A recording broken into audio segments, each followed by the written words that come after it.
Hi, I'm Susan Kennard, and I felt drawn to share some information with you about responsibility. I found myself about 9 years ago realizing that I had to start taking responsibility for who I was and what I'd attracted into my world.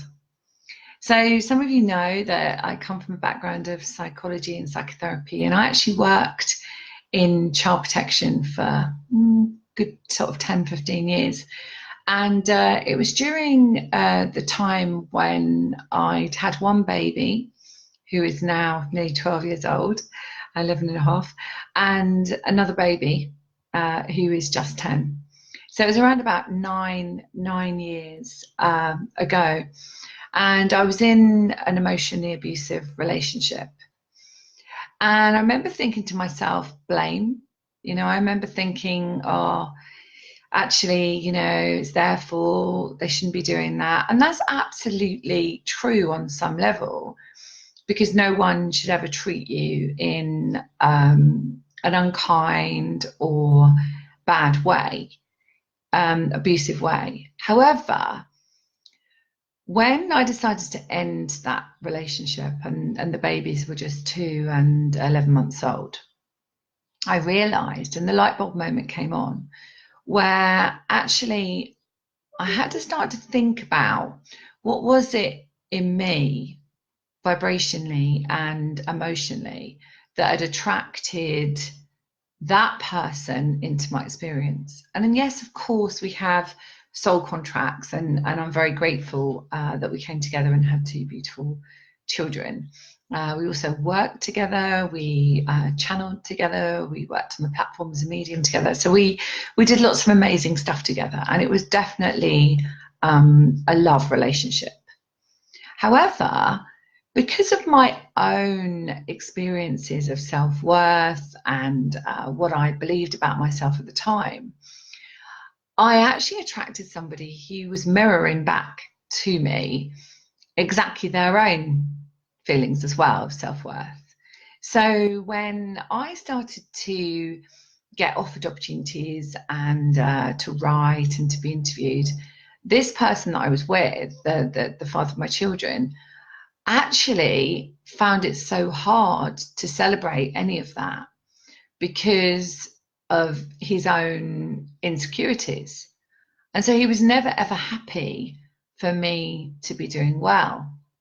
And it was really interesting because when I got together with this person, and this is what I'm talking about responsibility, when I got together with this person, I thought that this person was successful and I would be on the back of this person. It was really interesting how my self-worth was quite low, or pretty low then, that I thought that I could never be anything myself.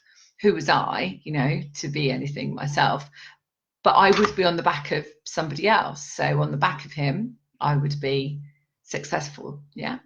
So it was really interesting how that relationship, and I made that decision with that relationship to end, because I remember sitting there one day realizing that I worked in child protection. I used to teach this stuff. I used to teach when you can see that somebody is being abused emotionally, either financially, emotionally. We call it domestic abuse now, but it used to be called domestic violence. And so that was only the physical. Obviously, I didn't experience that, but what I experienced was this kind of passive aggressive emotional abuse. Okay. So I used to teach this stuff.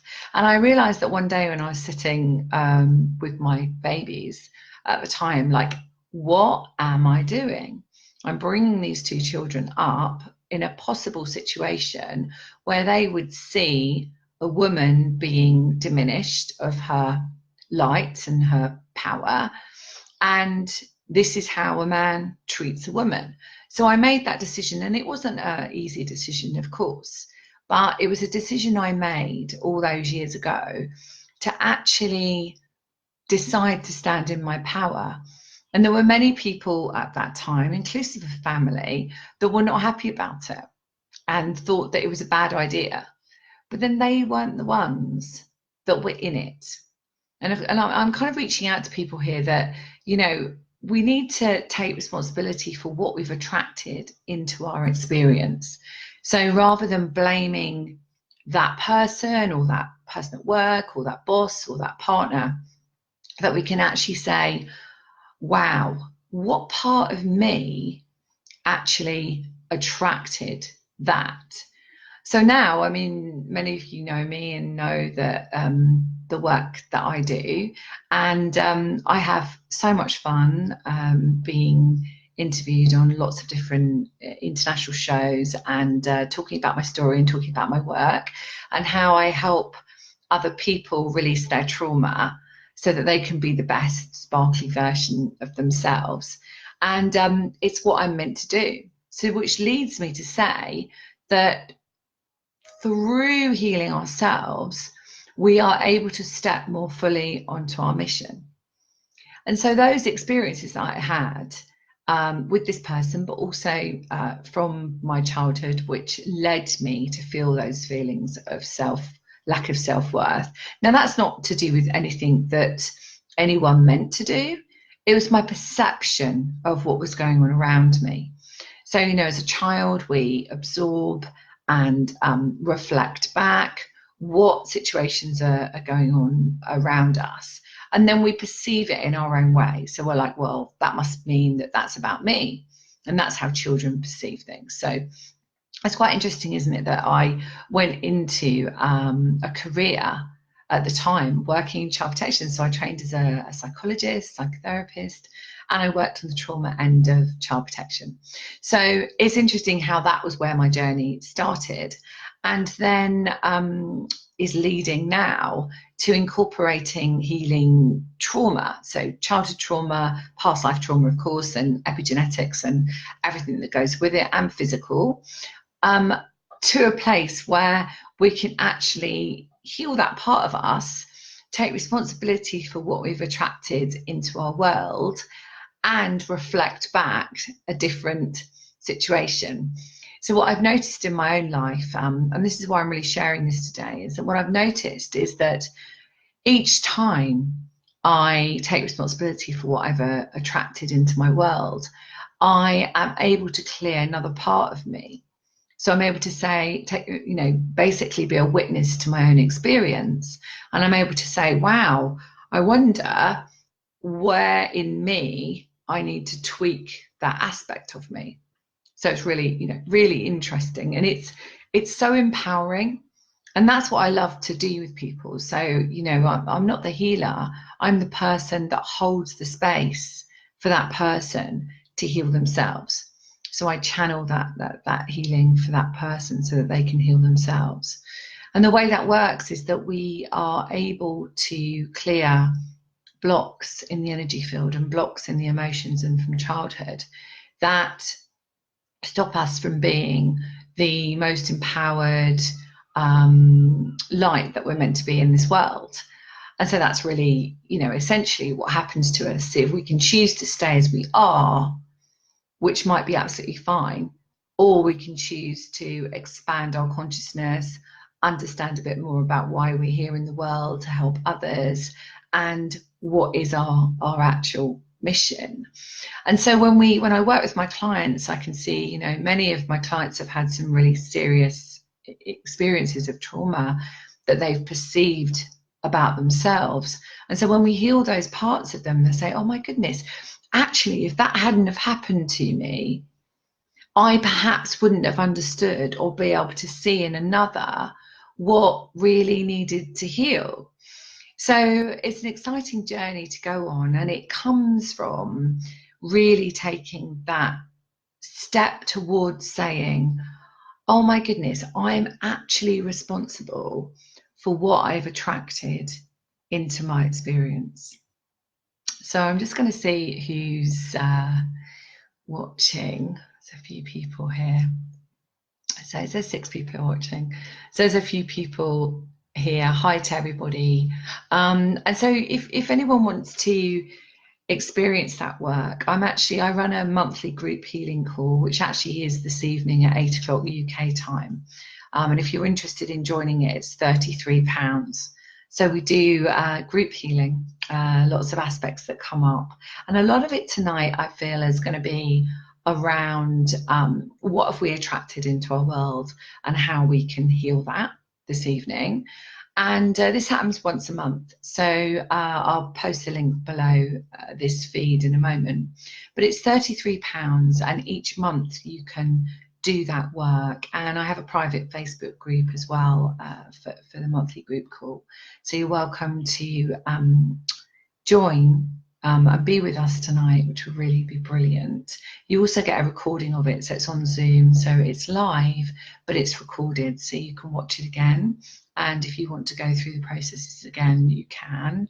The other way, just go onto my website, which is susankennard.co.uk if you want to find out more, and sign up to the newsletter, and you get a free gift with that as well. So you get a free meditation download as well that will really help you align to the universal energies and your inner guidance, but also ground you to the earth of being here as well. So has anybody got any questions they want to ask me while I'm here, or anything that's going on in their lives that... Oh, hi Guy, I've just seen you there. Let's see who else is here. Sarah, hi Sarah. Lovely. Oh, Steve, hi. Jen, hi, all the way in New Zealand. So many people. Heather, Fiona. Oh, it's really lovely to see you all. Maureen. Hi, Maureen. Angela, Mary. Oh, lots of people I know. Andrew, my neighbour. So when we can actually take that step back just for a second and say, oh my goodness, perhaps it wasn't my boss. Maybe they're showing that in me so that I can heal that part of me. So if we feel, what I'm kind of getting here intuitionally, so if we feel responsible for someone, guilty, ashamed, fearful, I couldn't possibly do that. Who do I think I am? I'm not worthy. All of these emotions that come up when we surround ourselves with people in our world, which obviously we have to, because it is all about relationship. So it's our relationship to others, which reflects the relationship to self, and then that relationship to mission. So, we're sharing the world. We have to share the world with others, even though sometimes it might feel easier to shut the door and just go to bed. Yeah, and I know a lot of people feel like that at the moment. There's a big shift going on in consciousness where we are really having to take responsibility for who we are and what we're attracting into our experience. Okay, so whether that's abundance, love, physical messages in our body, all of it is related. It's all related to how do we feel about ourselves, how much do we love ourselves, and what are we reflecting back in the universe. So, Guy, I hope you can join us tonight, Guy. Guy's someone that I know quite well. So yeah, it doesn't matter where you live, whether you live locally here in the UK or whether you live internationally, because we have people on there from all over the world. So it works really well with the time zone. I think 8 p.m. UK works quite well because many people in America can manage that time. I used to run them at lunchtime in the UK, but it was quite tight, to do a lunchtime for people, because often they'd take the lunch hour to do it. And then it sort of put them under a bit of pressure. And it also put the Americans and the Canadians weren't able to join live because it was just too early in the morning or the middle of the night for them. So I decided to do it in the evening. So please do join me. I'll put the link below. And if you've got any questions, private message me on here or send me an email, susan@susankennard.co.uk. Find my website, susankennard.co.uk. And yeah, great. Love to see you soon. Okay, much love.